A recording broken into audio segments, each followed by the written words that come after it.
जगज्जालपालं गजत्कण्ठमालं शरच्चन्द्रबालं महादैत्यकालं नभोनीलकायं दुरावारमायं सुपद्मासहायं भजेऽहं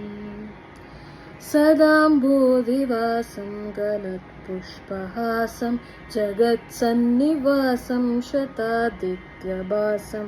गदाचक्रशस्त्रं लसत्पीतवस्त्रं हसच्चारुवक्त्रं भजेऽहं रमाकण्ठहारं श्रुतिर्व्रातसारं जलान्तर्विहारं धराभारहारं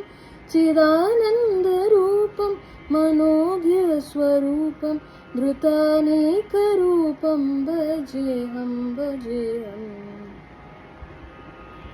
जराजन्महीनं परानन्दपीनं समाधानलीनं सदैव नवीनं जगज्जन्महेतुं सुरानीककेतुं त्रिलोकैकसेतुं भजेऽहं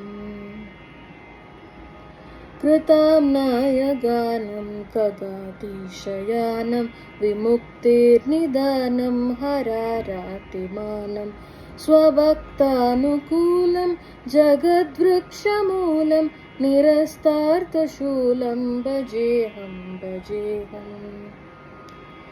समस्तामरेशं द्विरेपावकेशं जगद्बिम्बलेशं हृदाकाशदेशं सदा देव्यदेहं विमुक्ताखिलेहं सुवैकुण्ठगेहं भजेऽहं सुरालीबलिष्ठं त्रिलोकैर्विरिष्टं गुरूणां गरिष्ठं स्वरूपैकनिष्ठं सदा युद्धधीरं महावीरवीरं महाम्बोधिधीरं भजेऽहं रमावामभागं तलानग्ननागं कृतान्दीनयागं गतरागरागं मुनीन्द्रैः सुगीतं सुरैः सम्परीतं गुणं दैरतीतं भजेऽहं